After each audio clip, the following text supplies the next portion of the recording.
Guys, and what's up? So I obviously had the opportunity to review and drive an Aston Martin Dbx707, and it gives you the best supercar experience in an SUV car. I believe that the car is the best SUV that I've ever driven, without a doubt. I feel like Aston Martin is a car that's obviously been around for time, and they have created like many different types of vehicles, most notably the Aston Martin Valkyrie, which is about 3 million and cost around 450,000 just to service. I'm sure, if not certain, right, that its ground height is considerably I feel like its ground height is considerably lower than that of, say, the Lamborghini Huracan. But I digress. With that being said, I do believe that the other SUVs, 4x4s, that I have driven have absolutely nothing on the Aston Martin Dbx707. I think it's an absolutely brilliant car. It's a supercar in an SUV shell. I feel like Aston Martin is a renowned brand, as we all know, and it delivers exceptional high performance and is a very immersive vehicle. It has seen investments from companies that have helped put it back on the map, and investments from individuals that have made it a force to be reckoned with in Formula One, where it has obviously won accolades. So obviously, before discussing the performance and speed of the car and how fast it can actually go from 0 to 60 seconds, let's discuss the aesthetics of the car. The car is absolutely stunning. This particular car seemed as though it had been wrapped up, or that when the car was purchased, it could have come obviously like that. Because you know, when you do customization, you can obviously pick if you want it customized, and it was customized matte. It was customized a lovely matte color. It's absolutely amazing. The car is a matte color. It has no shimmer or shine to it. Let's just watch the video here. No, you don't get offended, right? Mate, I'll see you for the Ghost Immobile. Can I? No, I'm sorry. I know now where you are. I don't need the number because I called you the other day. Martin, you got your. Oh, look at that. That's quite. Okay, so if I turn this on, oh, this is a beautiful car. Look at that. So I'll use this thing here.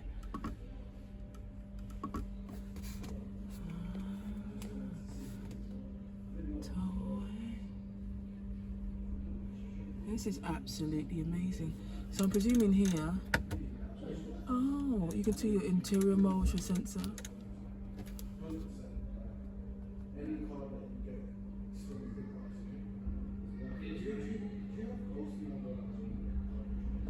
And then obviously you've got your glove compartment here. Just press a button here, and that's your glove compartment. Quite. Yeah, well, this is a Dbx707. It's a very, very, very very good family car. Mm-hmm. But when you actually turn this, that actually has the driver settings, and all of a sudden you go from the normal GT. Mm-hmm. Yeah, you can see here GT. You go to Sport, mm-hmm. and then you go to Sport Plus, and it becomes a completely different car. It's the drivability completely changes. It's not as comfortable, mm-hmm. and is very fast in reaction time. Steering wheel is amazing. The steering is really amazing. Mm-hmm. Yeah, and the acceleration is staggering for an SUV. I think they actually say it's the fastest SUV. The fastest SUV on the market. Really? Yes. Okay. And how much does one of these cars set you back? This is a... Or set you forward, should I say? I think it's a couple of $100,000 plus optionals. Oh, so you got, in terms of customizations, did you customize the car? No, this car was already ordered. So, but it comes with most of the optional already there. You just can choose the higher quality higher quality leather, for instance, and all sort of like different but most of the carbon comes as standard. Most of the functions come as standard. It's full of function. Is the DBX707 comes with the soft colors indoors as well. That is as a it's got panoramic default roof. Does this open? The panoramic roof does not open. Okay. Does not open. It's fixed, and it comes with the panoramic roof all the time. Yeah. Okay. I've had the opportunity to drive this guy's car, and it's Martin Dbx. What's the mileage? What's the horsepower on this? This is, I think it's 697 horsepower. 697. They call it DBX707. Okay. Okay. Am I in the shot? Do you want to be? Yeah. Yeah, because it's my future. Definitely want to be in the shot. Okay, this is a very powerful car. You don't really need to put that much pressure on the no. On the gas. Okay. Let me just go back to where we started and give you back your car. Because I don't want you to. Oh yeah, this car is very powerful. Oh my god. It is when you put it on Sport Plus, it's definitely something. Doesn't matter. Because when I had the Ferrari GTS, I realised with that you don't need to put as much pressure on the gas at all. Yeah. Because it's a very quick and nippy car, very quick and nippy car. Yeah. So you got to kind of be mindful. This is still is an SUV. It's not comparable to the Aston Martin Superleggera, etc. So it is heavier. Is it in park now? Yeah, it is in park. It is a Superleggera. You know, the Aston Martin Superleggera, the DBS, and the rest, the Vantage. They are much fast reacting car. This is still an SUV. Yeah, but for an SUV, this is absolutely fantastic car. It's a bit of a mix between a proper Vanquish and an actual SUV. It just gives you, there is a lot of fun to drive.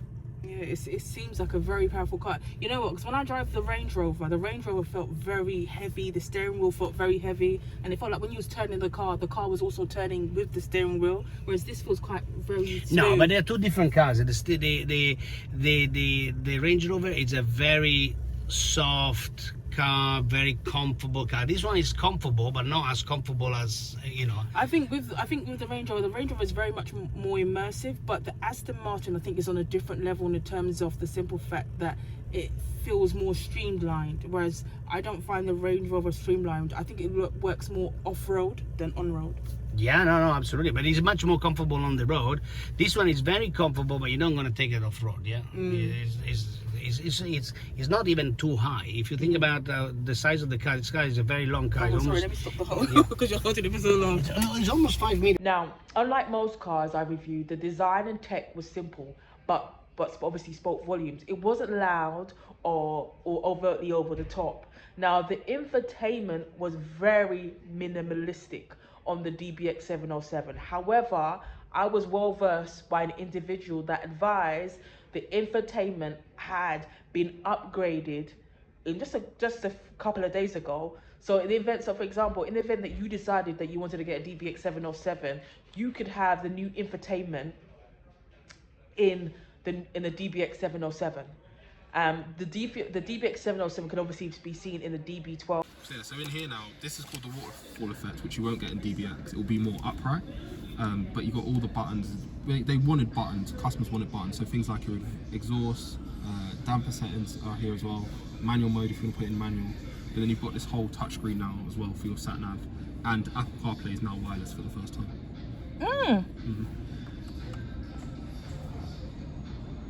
And you can see now you've got the new instrument cluster, depending on what mode you're in, so you can actually change the driving mode as well. Once you change the driving mode, the whole thing here and the way this looks will change too.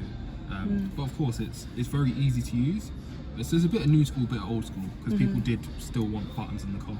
And obviously, you've got the exhaust button there as well. So, okay, well, the glove compartment.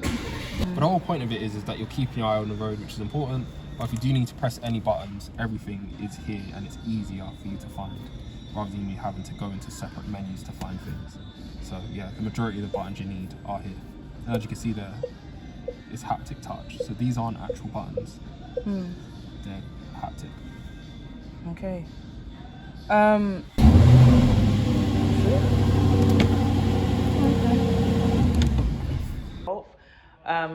Which is like a coupe car, but I obviously prefer the DBX707.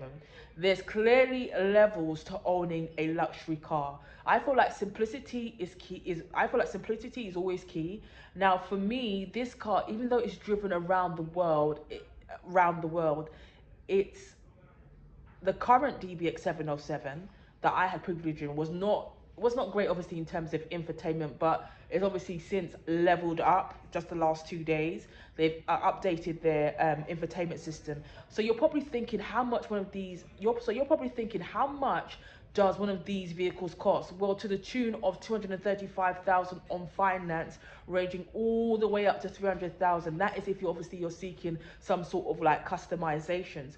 Obviously, if you're paying cash money, it will cost you about 200 grand. Now, if you're looking for a pre-owned vehicle, you are probably looking at, say, 170,000. I was thinking that, I was thinking, what does this guy do that owns this car? So I asked, and he said, finance. I thought that was interesting.